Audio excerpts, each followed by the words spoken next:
ಓಂ ತತ್ವ ಸಮನ್ವಯಾತ್ ಓಂ. ಸಮನ್ವಯಾಧಿಕರಣಕ್ಕೆ ಸಂಬಂಧಪಟ್ಟಂತೆ ತ್ರಿವಿಕ್ರಮ ಪಂಡಿತರ ತತ್ವ ಪ್ರದೀಪ ಟೀಕೆಯನ್ನು ನೋಡ್ತಾ ಇದ್ದೇವೆ. ಉಪಕ್ರಮ, ಉಪಸಂಹಾರ, ಅಭ್ಯಾಸ, ಅಪೂರ್ವತ ಇಷ್ಟರ ಬಗ್ಗೆ ನಾವು ನೋಡಿದ್ದೇವೆ. ಅದಕ್ಕೆ ಕೆಲವು ಉದಾಹರಣೆಗಳನ್ನು ಕೂಡ ನೋಡಿದ್ದೇವೆ. ಅಭ್ಯಾಸ ಪ್ರಮಾಣಾಂತರ ಸಿದ್ಧ ವಿಷಯ ತು ಅಪೂರ್ವತಾ ಬಲೇನ ನೀಯತೆ ಜ್ಞಾನಾದಿ ಫಲವತ್ವಾತ್ ತಸ್ಯಾಹ ಅನ್ನುವ ಮಾತು ಈಗ ಮುಂದಿಂದಾಗಬೇಕು.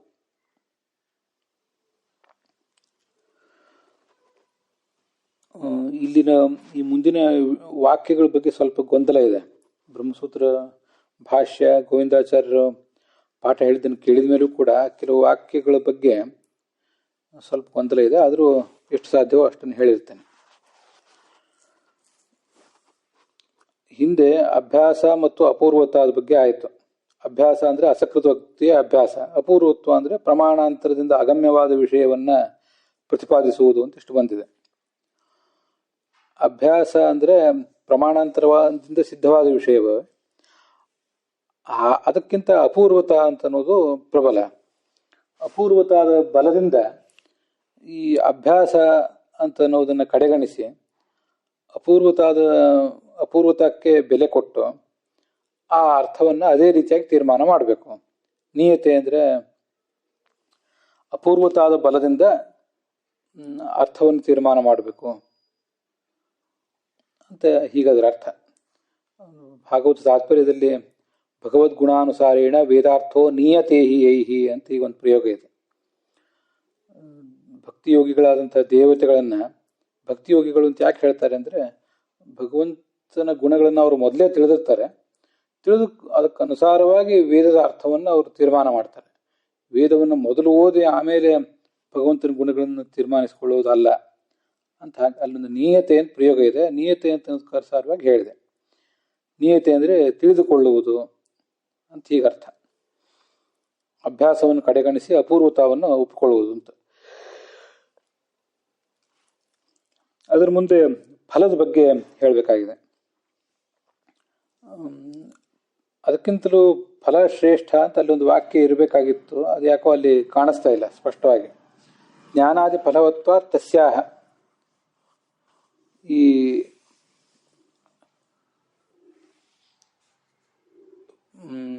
ಪ್ರಮಾಣ ಅಪೂರ್ವತಾವನ್ನು ಪ್ರತಿಪಾದನೆ ಮಾಡುವುದೇನಿದೆ ಅದಕ್ಕೆ ಜ್ಞಾನ ಮೊದಲಾದ ಫಲಗಳನ್ನು ಕೊಡುವುದು ಅಭಿಪ್ರಾಯ ಅಂತ ಹೀಗೆ ಕಾಣಿಸ್ತದೆ. ಅದೇ ನನಗೆ ಗೊಂದಲ ಆಗಿರುವುದು ಆ ವಾಕ್ಯದ ಬಗ್ಗೆ. ಇಲ್ಲಿ ಅಂಥವ್ರ ತಾತ್ಪರ್ಯ ಏನು ಅಂತ ತಿಳ್ಕೋಬೇಕು. ಈಗ ಅಭ್ಯಾಸಕ್ಕಿಂತ ಅಪೂರ್ವತಕ್ಕಿಂತ ಫಲ ಶ್ರೇಷ್ಠ ಅಂತ ಹೇಳಬೇಕಾಗಿದೆ. ಆದರೆ ತಸ್ಯಾಹ ಅಂತ ಬಂದಿದೆ. ತಸ್ಯಾಹ ಅಂತ ಬಂದಿದ್ದರಿಂದ ಹಿಂದೆ ಅಪೂರ್ವತ ಅಂತ ಅನ್ನೋದನ್ನ ಇಟ್ಕೋಬೇಕಾಗ್ತದೆ. ಅಪೂರ್ವವಾದ ಪ್ರಮಾಣವನ್ನು ಹೇಳಿದರೆ ಅದಕ್ಕೆ ಜ್ಞಾನಾದಿ ಫಲಗಳನ್ನು ಕೊಡುವ ಉದ್ದೇಶ ಇರ್ತದೆ ಅಂತ ಅರ್ಥ ಆಗ್ತದೆ. ಅದ್ರ ಬಗ್ಗೆ ಆ ವಾಕ್ಯಗಳ ಬಗ್ಗೆ ಇನ್ನೊಂದ್ಸರಿ ಸ್ಪಷ್ಟೀಕರಣ ಕೊಡ್ತೇನೆ. ಅದಿರಲಿ. ಯಥಾ ತದಸ್ಯ ಪ್ರಥಮಂ ಜನ್ಮ, ತದಸ್ಯ ದ್ವಿತೀಯಂ ಜನ್ಮ, ತದಸ್ಯ ತೃತೀಯಂ ಜನ್ಮ ಇತಿ ಅಭ್ಯಾಸ ಜೀವಗಃ ಪ್ರತೀತಃ ಅಂತರ್ಯಾಮಿ ವಿಷಯೋ ಭವತಿ. ಇದು ನೋಡಿ, ಇಲ್ಲಿ ಇನ್ನೂ ಅಭ್ಯಾಸದ ಬಗ್ಗೆನೇ ಹೇಳ್ತಿದ್ದಾರೆ ಅಂತ ಕಾಣಿಸ್ತದೆ. ಅಭ್ಯಾಸ, ಅಪೂರ್ವತ ಮತ್ತೆ ಫಲ ಹೀಗೆಲ್ಲ ಹೇಳಬೇಕಾಗಿದೆ. ಆದರೂ ಇನ್ನೂ ಇಲ್ಲಿ ಅಭ್ಯಾಸದ ಬಗ್ಗೆನೇ ಹೇಳ್ತಿದ್ದಾರೆ ಅಂತ ಕಾಣಿಸ್ತದೆ. ಇದು ವಿಷಯ ಅಂತ ಹೇಳಿರ್ತೇನೆ. ಇದು ಐತರೇಯ ಉಪನಿಷತ್ತಿನ ಮಾತು. ಇದು ಅವನ ಮೊದಲನೇ ಜನ್ಮ, ಇದು ಅವನ ಎರಡನೇ ಜನ್ಮ, ಇದು ಅವನ ಮೂರನೇ ಜನ್ಮ ಅಂತ ಹೀಗೆ ಅಭ್ಯಾಸ ಬಂದಿದೆ. ತದಸ್ಯ ಜನ್ಮ ಅಂತ ಹೀಗೆ ಬಂದಿದೆ. ಅದೇನು ಅಭ್ಯಾಸ ಅಲ್ಲಿದೆ, 2-3 ಬಾರಿ ತದಸ್ಯ ಮತ್ತು ಜನ್ಮ ಅನ್ನುವ ಪುನರಾವರ್ತನ, ಅದು ಓದಿದವರಿಗೆ ಹೇಗೆ ಕಾಣಿಸ್ತದೆ ಅಂದರೆ ಜೀವನಿಗೆ ಸಂಬಂಧಪಟ್ಟಂತೆ 3 ಜನ್ಮಗಳು ಅಂತ ಹೀಗೆ ಕಾಣಿಸ್ತದೆ. ಜೀವನಿಗೆ ಸಂಬಂಧಪಟ್ಟಂತೆ 3 ಜನ್ಮಗಳು ಅಂತಲೇ ಅನೇಕ ಜನ ವ್ಯಾಖ್ಯಾನ ಮಾಡಿದ್ದಾರೆ. ಅವನು ಮೋಡಗಳ ಮೂಲಕ ಸಸ್ಯಗಳಿಗೆ ಬರ್ತಾನೆ, ಸಸ್ಯದಿಂದ ತಂದೆಗೆ ಬರ್ತಾನೆ, ತಂದೆಯಿಂದ ತಾಯಿಗೆ ಬರ್ತಾನೆ ಅಂತ ಒಂದು 2-3 ಹಂತಗಳನ್ನು ಅಲ್ಲಿ ಹೇಳಿದ್ದಾರೆ.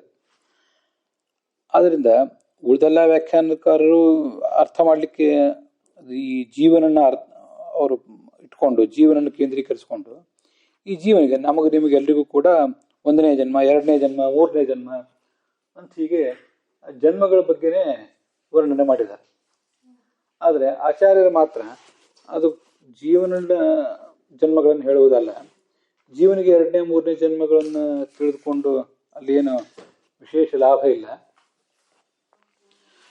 ಹೊರತು ಈ ಜೀವಾಂತರ್ಯಾಮಿಯಾದಂಥ ಭಗವಂತನನ್ನ ತಿಳಿದುಕೊಳ್ಳುವುದು ಅದರ ಉದ್ದೇಶ ಅಂತ ಈಗ ಆಚಾರ್ಯರು ಅದಕ್ಕೊಂದು ಅಂತರ್ಯಾಮಿಯಾದಂಥ ಭಗವಂತನ ವರ್ಣನೆ ಅದು ಅಂತ ಹೀಗೆ ಅದನ್ನು ತಿಳಿಸಿಕೊಟ್ಟಿದ್ದಾರೆ. ಜೀವಗಃ ಪ್ರತೀತಃ, ಜೀವನಿಗೆ ಸಂಬಂಧಪಟ್ಟದ್ದು ಈ ವರ್ಣನೆ ಅಂತ ಕಾಣಿಸ್ತದೆ ಮೇಲ್ನೋಟಕ್ಕೆ. ಆದರೆ ಅದು ಜೀವನಿಗೆ ಸಂಬಂಧಪಟ್ಟ ವರ್ಣನೆ ಅಲ್ಲ, ಅಂತರ್ಯಾಮಿಗೆ ಸಂಬಂಧಪಟ್ಟ ವರ್ಣನೆ ಅಂತ ಹೀಗಾದರ ತಾತ್ಪರ್ಯ. ಈಗ ಆಚಾರ್ಯ ಅದನ್ನು ಪ್ರತಿಪಾದನೆ ಮಾಡಿದ್ದಾರೆ. ಅದು ಆ ಇತರೆ ಉಪನಿಷತ್ತಿನಲ್ಲಿ ಬಂದದನ್ನು ಹೀಗೆ ಪ್ರಾಸಂಗಿಕವಾಗಿ ನಿಮ್ಮ ಎದುರಿಗೆ ವರ್ಣನೆ ಮಾಡ್ತೇನೆ, ಅದನ್ನು ನೋಡಿ. ಐತರಿ ಉಪನಿಷತ್ತಿನ ಆ ದ್ವಿತೀಯಾರಣ್ಯಕದ 5ನೇ ಅಧ್ಯಾಯ, ಅಲ್ಲಿ ಗರ್ಭೋತ್ಪತ್ತಿ ಅಂದರೆ ಭಗವಂತನ ಉತ್ಪತ್ತಿ ಅಂತ ವರ್ಣನೆ ಮಾಡಿದ್ದಾರೆ. ಅದಕ್ಕೆ ಅಪಕ್ರಾಮಂತು ಗರ್ಭಿಣ್ಯ ಅಂತ ಪ್ರಾರಂಭ ಆಗ್ತದೆ. ಓಂ ಅಪಕ್ರಾಮಂತು ಗರ್ಭಿಣ್ಯ ಪುರುಷೇ ಹವಾ ಅಯಂ ಆದಿತಃ ಗರ್ಭೋ ಭವತಿ ಅಂತ ಹೀಗೆ ಪ್ರಾರಂಭ ಕಾಣ್ತದೆ. ಇದು ಈ ಉಪನಿಷತ್ತಿನ ಪ್ರವಚನ ಪಾರಾಯಣ ಇತ್ಯಾದಿ ನಡೆದಾಗ ಅಲ್ಲಿವರೆಗೂ ಬೇಕಾದ್ರೆ ಗರ್ಭಿಣಿ ಸ್ತ್ರೀಯರು ಕೂತಿರ್ಬೋದು, ಯಾರೇ ಸ್ತ್ರೀಯರು ಕೂತ್ಕೊಂಡು ಅದನ್ನು ಕೇಳ್ತಿರ್ಬೋದು. ಆದರೆ ಇದನ್ನು ಮಾತ್ರ ಗರ್ಭಿಣಿಯರು ಕೇಳೋದು ಬೇಡ, ಅವ್ರಿಗೆ ಅದರಿಂದ ಏನಾದರೂ ಆತಂಕ ಚಿಂತೆ ಇತ್ಯಾದಿಗಳಾಗಬಹುದು ಅಂತ ಹೀಗೆ ಇರಬಹುದು. ಯಾಕೆ ಅಂತ ನಾವು ಊಹೆ ಮಾಡಬೇಕು. ಆದರೆ ನಮ್ಮ ಊಹೆನೂ ಪೂರ್ಣ ಸರಿಯಾಗ್ತದೆ ಅಂತಿಲ್ಲ. ಅಂತೂ ಗರ್ಭಿಣಿಯರು ಇದನ್ನು ಕೇಳುವುದು ಬೇಡ ಅಂತ ಅಲ್ಲೇ ಇದೆ. ಈ ನಾರಾಯಣ ಮೊದಲು ಅನ್ನದಲ್ಲಿದ್ದು, ನಾನು ಅವಾಗ ಹೇಳುವಾಗ ಸಸ್ಯದಿಂದ ದೇವತೆ ಪುರುಷನಿಗೆ ಬರ್ತಾನೆ ಅಂತ ಈಗ ಹೇಳಿದೆ. ಇಲ್ಲಿದ್ದನ್ನು ಸ್ಪಷ್ಟವಾಗಿ ಓದ್ತೇನೆ. ಮೊದಲು ಅನ್ನದಲ್ಲಿದ್ದು ಅನ್ನ ಸಮೇತನಾಗಿ ಪುರುಷನಲ್ಲಿ ಬರ್ತಾನೆ.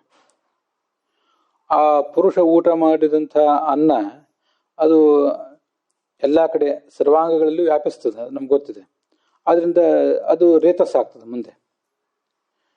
ಪುರುಷೇ ಹವ ಅಯಂ ಆದಿತಃ ಗರ್ಭೋ ಭವತಿ ಯದೇತತ್ ರೇತಃ ತದೇತತ್ ಸರ್ವೇಭ್ಯೋ ಅಂಗೇಭ್ಯ ತೇಜ ಸಂಭೂತಂ. ಮುಂದೆ ತೇಜಸ್ಸಾಗ್ತದೆ. ಆತ್ಮನ್ಯೇವಾತ್ಮಾನಂ ಬಿಭರ್ತೆ.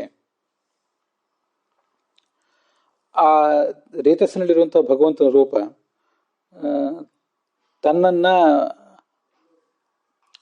ಅಂದ್ರೆ ತನ್ನ ಭಗವಂತನ ರೂಪವನ್ನ ಆ ಪುರುಷನಲ್ಲಿರುವಂತಹ ತನ್ನ ರೂಪ, ಈಗಾಗಲೇ ಪುರುಷನಲ್ಲಿ ಒಂದು ರೂಪ ಇದೆ, ರೇತಸ್ಸಿನಲ್ಲಿ ಮತ್ತೊಂದು ರೂಪ ಇದೆ, ಅವೆರಡು ರೂಪಗಳು ಅಲ್ಲೇ ಇರ್ತವೆ ಅಂತ ತಾತ್ಪರ್ಯ. ಮುಂದೆ ಆ ಸ್ತ್ರೀ ಪುರುಷರಲ್ಲಿ ಸಮಾಗಮ ಆದಾಗ ಪುರುಷನಲ್ಲಿರುವಂತಹ ಆ ಭಗವಂತ ಅವನು ಆ ರೇತಸ್ಸನ್ನು ಮತ್ತು ಅಲ್ಲಿರುವಂತಹ ರೂಪವನ್ನು ಎರಡನ್ನು ಸೇರಿ ಸ್ತ್ರೀಯಲ್ಲಿ ಸಂಕ್ರಮಿಸ್ತಾನೆ, ನಮಗಿದು ಗೊತ್ತಿದೆ. ಆಗ ರೇತಸ್ಸಿನಲ್ಲೂ ಭಗವಂತನ ಒಂದು ರೂಪ ಇದ್ದೇ ಇದೆಯಲ್ಲ, ಆ ರೂಪವನ್ನ ಅವನು ಮಾತೃವಿನ ಗರ್ಭದಲ್ಲಿ ಪ್ರಾದುರ್ಭಾವಗೊಳಿಸ್ತಾನೆ. ಈಗಾಗಲೇ ಇದೆ, ಅದನ್ನು ವ್ಯಕ್ತ ಮಾಡ್ತಾನೆ. ತದಸ್ಯ ಪ್ರಥಮಂ ಜನ್ಮ ತದ್ಯದಾ ಸ್ತ್ರೀಯಾಂ ಸಿಂಚತಿ ಅಥೈತದ್ ಜನಯತಿ ತದಸ್ಯ ಪ್ರಥಮಂ ಜನ್ಮ. ಇದು ಮೊದಲ ಜನ್ಮ ಅಂತ ವರ್ಣನೆ ಮಾಡಿದ್ದಾರೆ. ಇದು ಯಾರೋ ಜೀವನ ಜನ್ಮ ಅಲ್ಲ, ಇದು ಪರಮಾತ್ಮಂದೇ ಜನ್ಮ. ಇದು ತತ್ ಸ್ತ್ರೀಯಾಂ ಆತ್ಮ ಭೂಯಂ ಗಚ್ಚತಿ ಯಥಾ ಸ್ವಮಂಗಂ ತಥಾ ತಸ್ಮಾತ್ ಏನಾಂ ನ ಹಿನಸ್ತಿ. ಈ ಸ್ತ್ರೀಯಲ್ಲಿ ಸಂಕ್ರಾಂತವಾದಂತಹ ರೇತಸ್ಸು ಮತ್ತು ಭಗವಂತನ ರೂಪ ಅವೆರಡೂ ಅಲ್ಲಿ ಸ್ತ್ರೀಯಲ್ಲಿ ಒಳಗೆ ಪ್ರವೇಶ ಮಾಡ್ತವೆ. ಆ ಸ್ತ್ರೀಯ ಒಂದು ಭಾಗವೋ ಏನೋ ಅನ್ನುವಂತೆ ಅವು ಬೆಳೀತಾ ಹೋಗ್ತವೆ. ಸ್ತ್ರೀ ಒಂದು 9 ತಿಂಗಳು ಸ್ತ್ರೀಯ ದೇಹದ ಭಾಗವಾಗಿ ಅದಿರ್ತದೆ, ನಮ್ಗೆ ಗೊತ್ತಿದೆ. ಹೀಗೆ ಒಳಗೆ ಭಗವಂತ ಇರುವುದರಿಂದ ಅದು ಅವಳಿಗೆ ಪೀಡೆ ಮಾಡೋದಿಲ್ಲಂತೆ. ಅವಳು ಕೂಡ ಗರ್ಭದಲ್ಲಿರುವಂತಹ ಮಗುವನ್ನ ಬಹಳ ಪ್ರೀತಿಯಿಂದ ಆಧರಿಸ್ತಾಳೆ. ಸಾ ಅಸ್ಯ ಏತಂ ಆತ್ಮಾನಂ ಅಂತರ್ಗತಂ ಭಾವಯತಿ ಸಾ ಭಾವಯಿತ್ರಿ ಭಾವಯುಕ್ತ ಭವತಿ.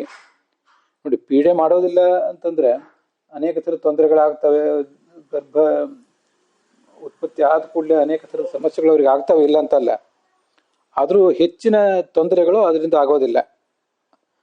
ಮತ್ತೆ ಇದನ್ನೆಲ್ಲವನ್ನೂ ಅವಳು ತಿಳ್ಕೊಂಡಿರ್ಬೇಕು. ಉಪನಿಷತ್ತಿನ ವಾಕ್ಯಗಳನ್ನೇ ನೇರವಾಗಿ ಕೇಳಬಾರ್ದು ಅಂತಿದೆ. ಅದೇನೇ ಆಗಲಿ, ಮೊದಲು ಹೀಗೊಂದು ಗರ್ಭದ ಉತ್ಪತ್ತಿ ಅಂದರೆ ಭಗವಂತನ ಉತ್ಪತ್ತಿ ಅನ್ನುವಂಥ ಪ್ರಾಥಮಿಕ ಜ್ಞಾನವನ್ನು ಅವ್ರಿಗೆ ಕೊಟ್ಟಿದ್ರೆ, ನಾನು ಗರ್ಭಧಾರಣೆ ಮಾಡಿದ ಕೂಡಲೇ ಭಗವಂತನನ್ನೇ ಗರ್ಭದಲ್ಲಿ ಹೊತ್ತಿದ್ದೇನೆ ಅಂತ ಹೀಗೆ ಅವಳು ತಿಳ್ಕೊಂಡಿರ್ಬೇಕು. ಹೀಗೆ ತಿಳ್ಕೊಂಡಿದ್ರೆ ಅವಳಿಗೆ ಅದರಿಂದ ಪ್ರೀತಿ ಆಗೋದಿಲ್ಲ. ಭಗವಂತನ ಸೃಷ್ಟಿ ಕಾರ್ಯದಲ್ಲಿ ನಾನು ಕೂಡ ಒಂದು ಸಣ್ಣ ಪಾತ್ರ ಸ್ವೀಕಾರ ಮಾಡ್ತಿದ್ದೀನಿ ಅಂತ ಅವಳಿಗೆ ಎಚ್ಚರ ಇರ್ತದೆ. ಗರ್ಭದಲ್ಲಿರುವಂತಹ ತನ್ನ ಶಿಶುವನ್ನ, ಅದರಲ್ಲಿರುವಂತಹ ಅಂತರ್ಗತನಾದ ಭಗವಂತನನ್ನು ಅವಳು ಆಧರಿಸ್ತಾಳೆ. ಹೀಗೆ ತನ್ನ ಪುತ್ರಗತರಾದ ಪರಮಾತ್ಮ ರೂಪವನ್ನೇ ಅವಳು ಆಧರಿಸ್ತಿರ್ತಾಳೆ. ಆದ್ರಿಂದಲೇ ಅವಳು ತನ್ನ ಪತಿಗೂ ಕೂಡ ಆದರಣೀಯಳಾಗ್ತಾಳೆ.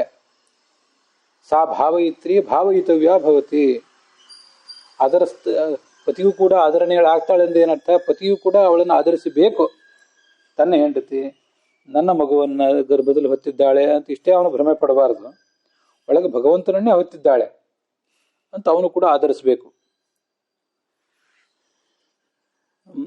ಯಾಕೆಂದ್ರೆ ಭಗವಂತ ಗರ್ಭದಲ್ಲೇ ಇರಲಿ, ಎಲ್ಲೇ ಇರಲಿ, ಅವನು ಶ್ರೇಷ್ಠನೇ. ಅವನು ತಮ್ ಸ್ತ್ರೀ ಗರ್ಭಂ ಬಿಭರ್ತಿ ಸಹ ಅಗ್ರೇಯವ ಕುಮಾರಂ ಜನ್ಮನೋ ಅಗ್ರೇಧಿ ಭಾವಯತಿ. ಹೀಗೆ ಆ ಮಗು ಇನ್ನೂ ಮುಂದೆ ಹುಟ್ಟಬೇಕಾಗಿದೆ, ಇನ್ನೂ 9 ತಿಂಗಳು. ಆದರೆ ಭಗವಂತ ಮಾತ್ರ ಅಲ್ಲಿ ಒಂದು ಬಾರಿ ಜನಿಸಿ ಆಗಿದೆ ಅಂತ ಹೀಗೆ ಅವನು ಸಂತೋಷ ಪಡ್ಬೇಕಂತ. ಆ ಪತಿ ತನ್ನ ಪತ್ನಿಯನ್ನ ಮಾತ್ರ ಅಲ್ಲ, ಗರ್ಭದಲ್ಲಿರುವಂತಹ ಮಗುವನ್ನ ಇನ್ನು ಮುಂದೆ ಹುಟ್ಟುತ್ತದೆ ಅಂತ ಆನಂದ ಪಡ್ತಿರ್ತಾನೆ. ಅದಲ್ಲದೆ ವಿಶೇಷವಾಗಿ ಮದುವೆ ಆಗಿದೆ ಈಗ ತಾನೆ, ಮೊದಲನೇ ಸರಿ ಅವಳು ಗರ್ಭಿಣಿ ಆಗಿದ್ದಾಳೆ ಅಂತ ಗೊತ್ತಾಗ ಭಾರಿ ಸಂತೋಷ ಆಗ್ತಿರ್ತದೆ ಗಂಡನಿಗೆ, ಆಮೇಲೆ ಅವ್ರ ತಂದೆ ತಾಯಿಗೆ, ಹೆಂಡತಿಯ ತಂದೆ ತಾಯಂದಿರಿಗೆ, ಎಲ್ಲರಿಗೂ ಕೂಡ. ಈ ಆನಂದ ಪಡುವುದೇನಿದೆ ಒಳಗೆ, ನಮ್ಮದೊಂದು ಶಿಶು ಇದೆ, ಹುಟ್ಟುತ್ತಾ ಇದೆ, 9 ತಿಂಗಳು ಬಿಟ್ಟು ಹುಟ್ಟುತ್ತದೆ ಅಂತ ಆ ಒಂದು ವಿಷಯಕ್ಕಿಂತ ಭಗವಂತನೇ ಅಲ್ಲಿ ಹುಟ್ಟುತ್ತಿದ್ದಾನೆ ಅಂತನ್ನೋದು ಇನ್ನೂ ಹೆಚ್ಚಿನ ಆನಂದಕ್ಕೆ ಕಾರಣ ಆಗ್ತದೆ ಆ ಅನುಸಂಧಾನ. ಆದ್ರಿಂದ ಪುತ್ರಗತನಾದ ಭಗವಂತನನ್ನೇ ಅವನು ಆಧರಿಸ್ತಾನಂತೆ. ಹೀಗೆ ಪುತ್ರನೊಳಗಿರುವಂತಹ ಭಗವಂತನನ್ನ ಸದಾ ಆಧರಿಸಬೇಕು ಅಂತ ಹೀಗಲ್ಲಿ ಬಂದಿರುವಂತಹ ವಿಚಾರ. ಭಾಷ್ಯನೂ ಹಾಗೆ ಇದೆ. ಭಾಷ್ಯ ಮತ್ತು ಉಪನಿಷತ್ತು ಅದಕ್ಕನುಸಾರವಾಗಿ ಅದನ್ನು ಹೇಳಿದ್ದೀನಿ. ಮುಂದೆ ಪೃಥ್ವಿಯಲ್ಲಿ ಪುತ್ರ ಜನ್ಮ ಆದರೆ ಮುಂದೆ ಅಲ್ಲಿ ಬರ್ತದೆ, ತದಸ್ಯ ದ್ವಿತೀಯಂ ಜನ್ಮ ಸಹ ಅಸ್ಯಾಂ ಅಯಮಾತ್ಮ ಪುಣ್ಯೇಭ್ಯ ಕರ್ಮಭ್ಯ ಪ್ರತಿಧೀಯತೆ. ಮಗು ಹುಟ್ಟಿದ್ರೆ ಅದು ಭಗವಂತನ 2ನೇ ಜನ್ಮ. ಮಗು ಹುಟ್ಟಿದಾಗ ಭಗವಂತನೇ ಹುಟ್ಟಿದಂತಾಯ್ತು. ಅಜಾಯಮಾನೋ ಬಹುಧಾ ವಿಜಾಯತೆ ಅಂತ ಒಂದು ವೇದವಾಕ್ಯ.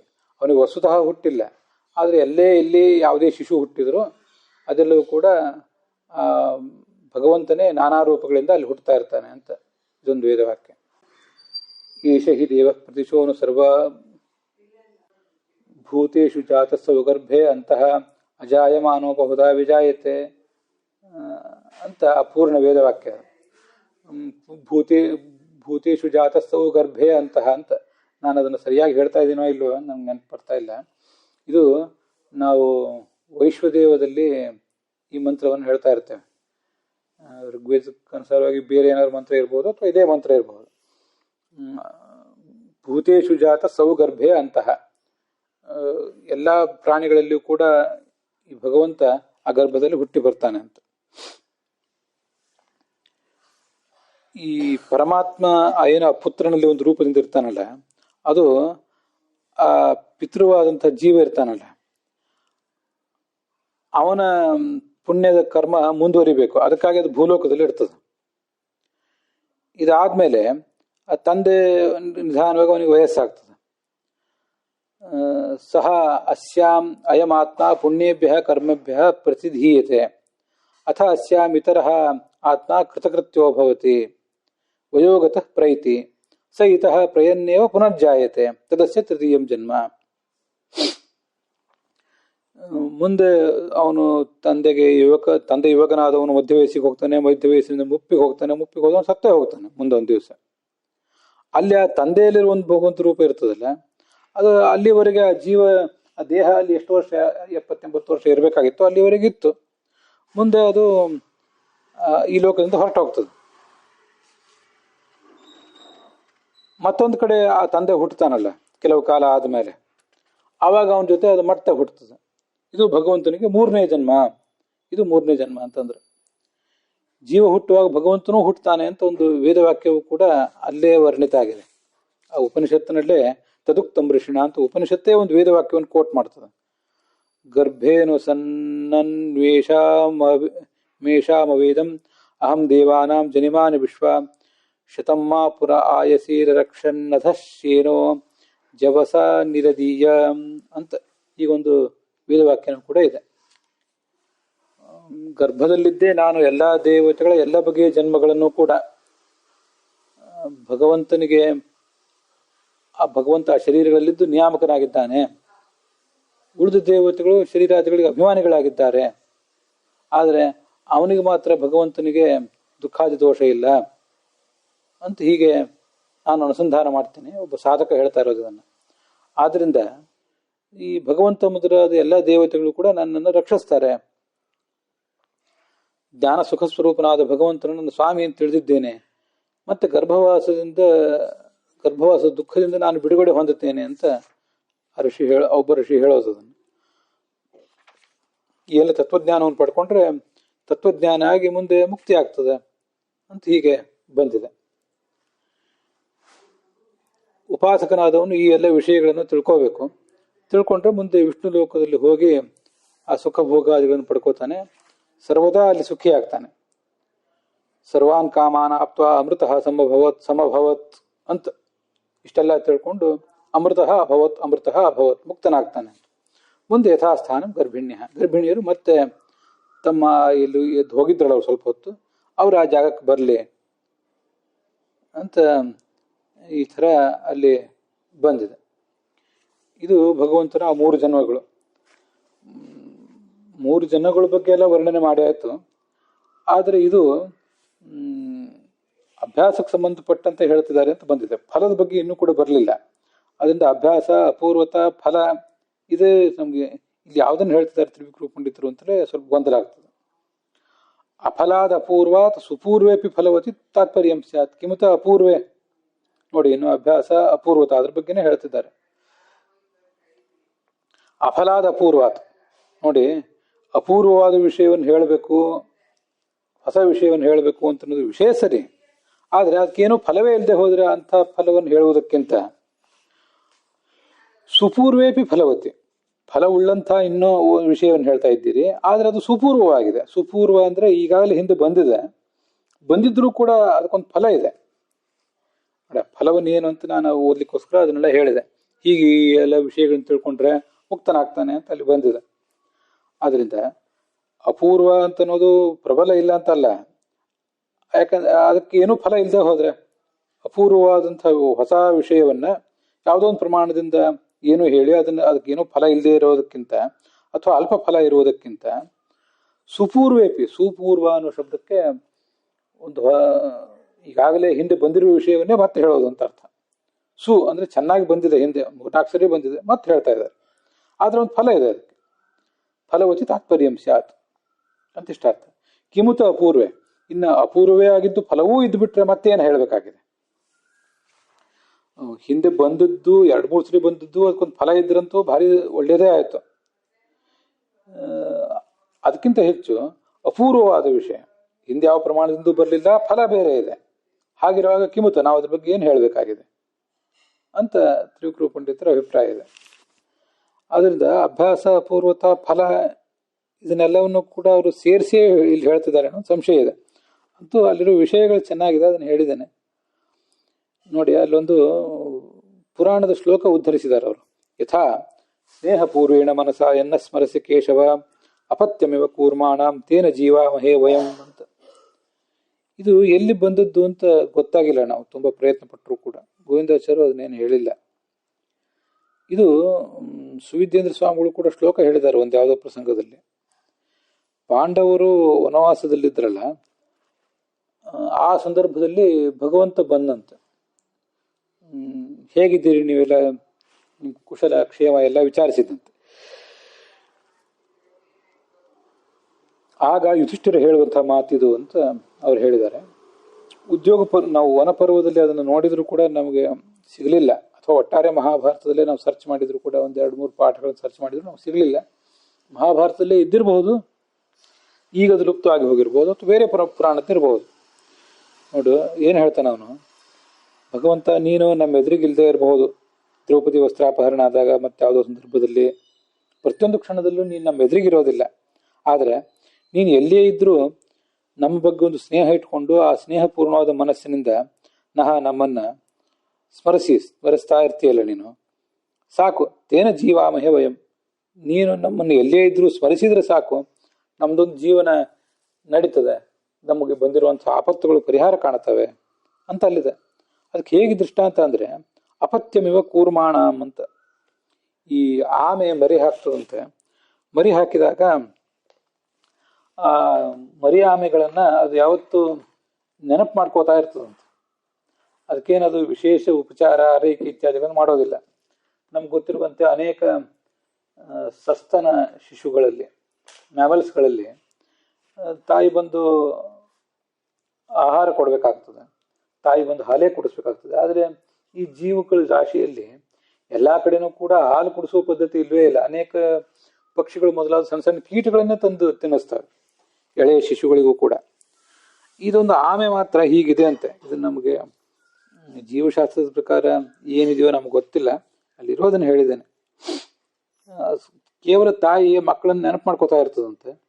ಹೀಗೆ ಆ ತಾಯಿಗೂ ಮತ್ತು ಶಿಶುಗಳಿಗೂ ನಡುವೆ ಏನೋ ಒಂದು ಅವ್ಯಕ್ತವಾದಂಥ ಒಂದು ಕಮ್ಯುನಿಕೇಶನ್ ಇರಬಹುದೇನೋ. ಆದ್ರಿಂದ ಆ ಮಕ್ಕಳು ನಿಧಾನವಾಗಿ ಬೆಳೆದು ದೊಡ್ಡವಾಗ್ತವಂಥವೆಲ್ಲ. ಹೀಗೊಂದು ಶ್ಲೋಕ ಅಲ್ಲಿ ಬಂದಿದೆ.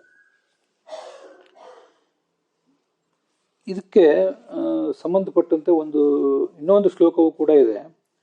ಅದು ಈ ಸುವಿಧೇಂದ್ರ ಸ್ವಾಮಿಗಳು ಬ್ರಹ್ಮಾಂಡ ಪುರಾಣದ ಶ್ಲೋಕ ಸುವಿಧೇಂದ್ರ ಸ್ವಾಮಿಗಳ ಮುಖದಿಂದ ಕೇಳಿದ್ದೇನೆ. ದರ್ಶನ ಧ್ಯಾನ ಸಂಸ್ಪರ್ಶಾತ್ ಮತ್ಸ್ಯೀ ಕೂರ್ಮೀ ಚ ಪಕ್ಷಿಣಃ ಯಥಾತೆ ತೃಪ್ತಿ ಮಾಯಾಂತಿ ಶ್ರಾದ್ದೇನ ಪಿತರಸ್ತಥ ಅಂತ ಬ್ರಹ್ಮಾಂಡ ಪುರಾಣದಲ್ಲಿ ಬಂದಿರುವಂಥ ಒಂದು ಮಾತದು. ಈಗ ಮತ್ಸ್ಯ ಅದು ತಾಯಿ ಮೀನು, ಅದು ತನ್ನ ಮರಿಗಳನ್ನು ನೋಡ್ತಾ ಇರ್ತದಂತೆ. ನೋಡಿದ ಕೂಡಲೇ ಅವುಗಳಿಗೆ ತೃಪ್ತಿಯಾಗಿ ಅವು ಬೆಳೀತಾ ಇರ್ತಾವಂತೆ. ಮತ್ತೆ ಕೂರ್ಮಿ ಹೆಣ್ಣು ಆಮೆ ಅದು ತನ್ನ ಮಕ್ಕಳ ಬಗ್ಗೆ ಧ್ಯಾನ ಮಾಡ್ತಿರ್ತದೆ, ಆಲೋಚನೆ ಮಾಡ್ತಿರ್ತದೆ. ಅದನ್ನೇ ಇಲ್ಲಿ ತ್ರಿವಿಕ್ರಮ ಪಂಡಿತರ ಮಾತಿನಲ್ಲಿ ಸ್ಮರಸಿ ಅಂತ ಹೇಳಿರೋದು, ಅಪತ್ಯಮೇವ ಕೂರ್ಮಾಣಂ ಅಂತ. ಇನ್ನು ಪಕ್ಷಿಗಳು ಅವು ಕೇವಲ ಸ್ಪರ್ಶದಿಂದ ತಮ್ಮ ಮಕ್ಕಳನ್ನ ಬೆಳೆಸ್ತಾವಂತೆ. ಮತ್ಸ್ಯೀ ಕೂರ್ಮೀಚ ಪಕ್ಷಿಣಃ ಯಥಾತ್ರ ತೃಪ್ತಿ ಮಾಯಂತೆ, ಅವೆಲ್ಲ ಹೀಗೆ ತೃಪ್ತಿಯನ್ನು ಪಡಿತವೆ. ಅದರಂತೆ ಶ್ರಾದ್ದೇನ ಪಿತರಃ, ನೀವು ಇಲ್ಲಿ ಶ್ರಾದ್ದ ಮಾಡಿದ ಮಾತ್ರಕ್ಕೆ ಮೇಲಿರುವ ನಿಮ್ಮ ಪಿತೃಗಳಿಗೆ ತೃಪ್ತಿ ಆಗೋದು ಹೇಗೆ? ಅದನ್ನ ಯಾರು ಅಪನಂಬಿಕೆಯಿಂದ ಕಾಣಬಾರ್ದು, ಅದು ಸಾಧ್ಯ ಇದೆ. ಅದಕ್ಕೆ ಈ 3 ದೃಷ್ಟಾಂತಗಳನ್ನು ಕೊಡ್ತೇವೆ ಅಂತ ವ್ಯಾಸರು 3 ದೃಷ್ಟಾಂತಗಳನ್ನು ಕೊಟ್ಟಿದ್ದಾರಂತೆ ಬ್ರಹ್ಮಾಂಡ ಪುರಾಣದಲ್ಲಿ. ಅದನ್ನು ಕೂಡ ನಾವೆಲ್ಲರೂ ಕೂಡ ಅನುಸಂಧಾನಕ್ಕೆ ತಂದ್ಕೋಬೇಕು. ಜೀವಶಾಸ್ತ್ರದ ಪ್ರಕಾರ ಆಮೆ ತನ್ನ ಮರಿಗಳಿಗೆ ಏನಾದ್ರು ತಿನ್ನಿಸ್ತದ, ಅಥವಾ ಆ ಮರಿಗಳು ಸಮುದ್ರದಲ್ಲೇ ಅಲ್ಲಲ್ಲೇ ನೀರಿನಲ್ಲೇ ಸಿಗುವಂಥ ಬೇರೆ ಅಂಶಗಳನ್ನೇ ಏನಾದರೂ ತಾವಾಗಿಯೇ ತಿಂತಾವ? ಇನ್ನು ಮತ್ಸ್ಯದ್ದು ಹೇಗೆ, ಕೂರ್ಮದ್ದು ಹೇಗೆ, ಪಕ್ಷಿಗಳದ್ದು ಹೇಗೆ? ಪಕ್ಷಿಗಳಿಗಂತೂ ಕ್ರಿಮಿಕೀಟಗಳನ್ನು ತಂದು ಕೊಡ್ತದೆ ಅಂತ ಅನ್ನೋದನ್ನ ನಾವು ಪ್ರತ್ಯಕ್ಷ ನೋಡಿದ್ದೇವೆ. ತನ್ನ ಗೂಡಿನಲ್ಲಿಟ್ಟಿರೋ ಮರಿಗಳಿಗೆ ಪಕ್ಷಿ ತಂದು ಕೊಡ್ತದೆ. ಕೇವಲ ಸ್ಪರ್ಶದಿಂದ ಪಕ್ಷಿಗಳು ಬೆಳೆಯೋದಿಲ್ಲ ಅಂತ ನಮ್ಗೆ ಗೊತ್ತಿದೆ. ಆದರೆ ಈ ಶಾಸ್ತ್ರದ ಈ ವಿಷಯವನ್ನು ಹೇಗೆ ಅರ್ಥ ಮಾಡ್ಕೋಬೇಕು, ಅದೆಲ್ಲ ಮುಂದಿನ ವಿಷಯಕ್ಕೆ ಸಂಬಂಧಪಟ್ಟದ್ದು. ಅಂತೂ ಭಗವಂತ ಈಗ ನಮ್ಮನ್ನು ನೆನಪಿಸ್ಕೋತಾ ಇರ್ತಾನೆ. ಅದರಿಂದ ನಮಗೆ ಎಲ್ಲ ಆಪತ್ತುಗಳು ಪರಿಹಾರ ಆಗ್ತವೆ. ನೇರವಾಗಿ ನಮ್ಮ ಎದುರಿಗೆ ಅವನು ಬರದೇ ಇರಬಹುದು, ಆದರೂ ಆಪತ್ತುಗಳನ್ನು ಪರಿಹಾರ ಮಾಡುವುದಕ್ಕಾಗಿ ಸರ್ವಜ್ಞ ಮತ್ತು ಸರ್ವತಶ್ಚಕ್ಷುವಾದ ಭಗವಂತ ಹೀಗೆ ಇದು ಅಪೂರ್ವ ಫಲವುಳ್ಳದ್ದೂ ಆಗಿ ಅಪೂರ್ವವೂ ಆಗಿಬಿಟ್ರೆ ಭಾರಿ ಫಲ ಇದೆ. ಒಂದು ವೇಳೆ ಅಪೂರ್ವವಾಗಿಲ್ಲದೆ ಹೋದರೂ ಕೂಡ ಅಭ್ಯಾಸವೇ ಇದ್ದು ಅದಕ್ಕೊಂದು ಫಲ ಇದ್ದರೆ ಅದಕ್ಕೂ ಒಂದು ಮಹತ್ವ ಇದೆ. ಅಭ್ಯಾಸವೂ ಇದ್ದು ಫಲವೂ ಇರುವುದಕ್ಕೆ ಈ ಗರ್ಭದ ವಾಸದ್ದು ಉದಾಹರಣೆ. ಅದು ಅಲ್ಲಿ ಅಭ್ಯಾಸ ಇದೆ, ತದಸ್ಯ ಜನ್ಮ ಅಂತ ಅಭ್ಯಾಸ ಇದೆ, ಆದರೆ ಅದಕ್ಕೊಂದು ಫಲ ವರ್ಣನೆ ಮಾಡಿದ್ದಾರೆ. ಇನ್ನು ಅಪೂರ್ವವಾಗಿದ್ದು ಫಲ ಇರುವುದಕ್ಕೆ ವರ್ಣನೆ ಈ ಸ್ನೇಹಪೂರ್ವೇಣ ಮನಸ ಅಂತ ಈ ಪುರಾಣದ ವಾಕ್ಯ ಯಥಾ ಅಂತ ಹೀಗೆ ತ್ರಿವಿಕ್ರಮ ಪಂಡಿತರ ಅಭಿಪ್ರಾಯ ಕಾಣಿಸ್ತದೆ. ಪುರಾಣ ವಾಕ್ಯ ಅದು ಎಲ್ಲಿದು ಅಂತ ಗೊತ್ತಾಗೋದಿಲ್ಲ. ಇದೊಂದು ಅಪೂರ್ವವಾದ ವಿಷಯ, ಬೇರೆ ಕಡೆಯಿಂದ ಎಲ್ಲೂ ಬಂದಿಲ್ಲ.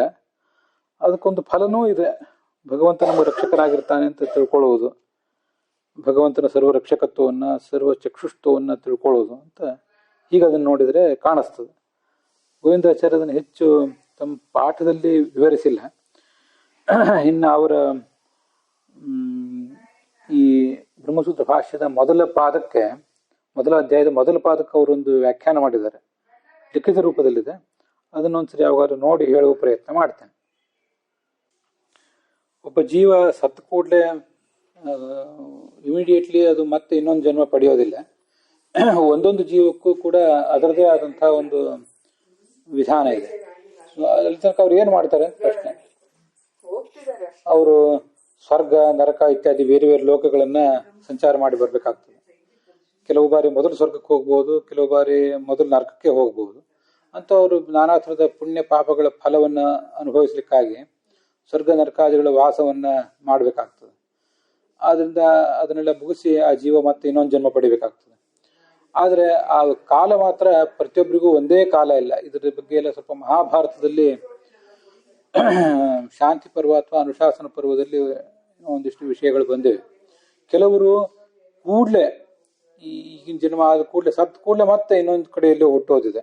ಅಂಥವರಿಗೆ ಕೆಲವು ಹಿಂದಿನ ಜನ್ಮಗಳ ಸ್ಮರಣವು ಕೂಡ ಬರ್ತಿರ್ತದೆ ಅಂತ ಅದನ್ನು ಕೂಡ ನಾವು ಕೇಳಿದ್ದೀವಿ. ಅಂತೂ ಅದಕ್ಕೊಂದು ಹೀಗೆ ಆಗಬೇಕು, ಇಷ್ಟೇ ವರ್ಷ ಆಗಬೇಕು ಅಂತ ನಿಯಮಗಳೇನೂ ಇಲ್ಲ. ಆದ್ರಿಂದ ಗರುಡ ಪುರಾಣದಲ್ಲಿ ಅದು 1 ವರ್ಷ ಪ್ರಯಾಣ ಮಾಡ್ತದೆ ಅಂತ ಹೀಗೆಲ್ಲ ವರ್ಣನೆ ಇದೆಯಲ್ಲ, ಅದನ್ನೆಲ್ಲ ಅಷ್ಟು ವಿಶ್ವಾಸದಿಂದ ನಾವು ನಂಬಲಿಕ್ಕೆ ಆಗೋದಿಲ್ಲ. ಇವತ್ತು ನಮಗೆ ಸಿಗುವ ಗರುಡ ಪುರಾಣ ತುಂಬ ಕಲಬೆರಕೆಗೊಳಗಾಗಿದೆ. ಯಾರು ಸತ್ತಾಗಿ ಹೇಳಿಸುವ ಗರುಡ ಪುರಾಣವನ್ನು ಕೂಡ ತುಂಬ ಅಪನಂಬಿಕೆಯಿಂದಲೇ ಕೇಳುವಂಥ ಪ್ರಸಂಗ. ಎಲ್ರಿಗೂ ಅಪನಂಬಿಕೆ ಬರ್ತದೆ ಅಂತ ಹೇಳ್ತಿಲ್ಲ, ನಮಗಂತೂ ಪುರಾಣ ಕೇಳುವಾಗ ಇದೇನು ಇದೆಲ್ಲ ಹೀಗಿದೆಯಲ್ಲ ಅಂತ ಅನಿಸ್ತದೆ. ಸ್ವಲ್ಪ ಅದನ್ನು ಮಹಾಭಾರತಾದಿಗಳಿಗೆ ಹೋಲಿಸಿ ನೋಡಿದರೆ ಸ್ವಲ್ಪ ಅದರಲ್ಲಿ ಗೊಂದಲವೇ ಇದೆ. ಇರಲಿ, ಅಂತೂ ಪ್ರತಿಯೊಬ್ಬರಿಗೂ ಒಂದೇ ಮಾರ್ಗ ಇಲ್ಲ, ಒಂದೇ ಮಾರ್ಗ ಒಂದೇ ಕಾಲ ಇಲ್ಲ. ಬೇರೆ ಬೇರೆ ಮಾರ್ಗಗಳಿಂದ ಬೇರೆ ಬೇರೆ ಕಾಲದ ಅವಧಿಯಿಂದ ಮತ್ತೆ ಅವರು ಪುನರ್ಜನ್ಮ ಪಡಿತಾರೆ. ಹೀಗೆ ಬಂದಿದೆ. ಮತ್ತೆ ಇನ್ನೊಂದು ವಿಚಾರ ನಾನು ಹೇಳಿದೆ, ಅದಕ್ಕೂ ಈ ತಂದೆ ಆದವನು ತನ್ನ ಹೆಂಡತಿ ಗರ್ಭಿಣಿ ಆದಾಗ ಅಲ್ಲಿ ಕೇವಲ ತನ್ನ ಮಗು ಇದೆ ಅಂತ ಭಾವಿಸಬಾರ್ದು, ಒಳಗೆ ಭಗವಂತ ಇದ್ದಾನೆ ಅಂತ. ಇನ್ನೊಂದು ಐತ್ರಿ ಉಪನಿಷತ್ನಲ್ಲೇ ಇಲ್ಲೇ ಹಿಂದೆ ಮುಂದೆ ಎಲ್ಲೋ ಒಂದು ವಿಚಾರ ಇದೆ. ಪುತ್ರಸ್ಥಸ್ಯ ಹರೇ ಪೂಜಾಂ ಪೂರ್ವತಃ ಪೃಥ್ವೀ ಸ್ಥಿತಿ ಸ್ವರ್ಗಸ್ಥಸ್ಯಾಪಿ ಭವತಿ ಅಂತ ಒಂದು ಮಾತು, ಅದು ಚೆನ್ನಾಗಿದೆ. ನಾವೆಲ್ಲ ಮಕ್ಕಳು ಹುಟ್ಟಿದ್ರು ಅಂತ ತುಂಬ ಸಂತೋಷ ಪಡ್ತೀವಿ. ಮುಂದೆ ಆ ಮಕ್ಕಳ ಸೇವಾ ಮಾಡುವಾಗ, ಅವುಗಳಿಗೇನೋ ಉಪಚಾರ ಮಾಡುವಾಗ ಆವಾಗ ನಾವು ಸಂತೋಷ ಪಡ್ತಿರ್ತೀವಿ. ಆದರೆ ಅಲ್ಲಿ ಒಳಗಿರುವ ಭಗವಂತನಿಗೆ ಸೇವಾ ಮಾಡ್ತಾ ಇದ್ದೀವಿ ನಾವು ಅಂತ ತಿಳ್ಕೋಬೇಕು. ಮಕ್ಕಳನ್ನು ನೋಡಿದಾಗೆಲ್ಲ ಭಗವಂತನ ನೆನಪಾಗಬೇಕು. ಹಾಗಾದರೆ ನಾಳೆ ಅವನು ಭೂಲೋಕಕ್ಕೆ ಬಿಟ್ಟು ಸತ್ತು ಸ್ವರ್ಗಕ್ಕೆ ಹೋದ್ಮೇಲೂ ಕೂಡ ಮಗ ಏನೋ ಒಂದಿಷ್ಟು ಪುಣ್ಯ ಕಾರ್ಯಗಳನ್ನೆಲ್ಲ ಮಾಡ್ತಿರ್ತಾನೆ, ಅದ್ರ ಫಲ ಅವನಿಗೆ ಸಿಗ್ತದಂತೆ. ಪುತ್ರಸ್ಥಸ್ಯ ಹರೇ ಪೂಜಾ ಕುರ್ವತಃ ಪೃಥ್ವೀ ಸ್ಥಿತಿ ಸ್ವರ್ಗಸ್ಥಸ್ಯಾಪಿ ಭವತಿ. ಸತ್ತ ಸ್ವರ್ಗ ಸೇರಿದರೂ ಅವನು ಭೂಮಿಯಲ್ಲಿ ಇದ್ದಂತೆ. ಇಲ್ಲಿಂದ ಸ್ವಲ್ಪ ಅವನಿಗೆ ಪುಣ್ಯ ಪ್ರಾಪ್ತಿ ಆಗ್ತಿರ್ತದೆ. ಆದ್ದರಿಂದ ಕೇವಲ ಮಕ್ಕಳಾಡಿಸುವಾಗ ಮಡದಿರುವಾಗ ಅಂತ ಕೆಲವು ಮಾತುಗಳಿವೆ ಅಲ್ಲ, ಅದನ್ನೆಲ್ಲ ಮಕ್ಕಳನ್ನ ನೋಡಿದ ಕೂಡಲೇ ಒಳಗೆ ಭಗವಂತ ಇದ್ದಾನೆ ಅಂತ ನೆನಪು ಬರಬೇಕು. ಆ ಥರ ಅದನ್ನು ರೂಢಿಸ್ಕೋಬೇಕು. ಅದು ಒಂದು ನೆನಪಿಗೆ ಬಂತು ಅಂತ ಹೇಳಿದೆ. ಅಲ್ಲಿಗೆ ಇವತ್ತಿನ ಈ ಭಾಗ ಸಮಾಪ್ತ ಆಗಿದೆ.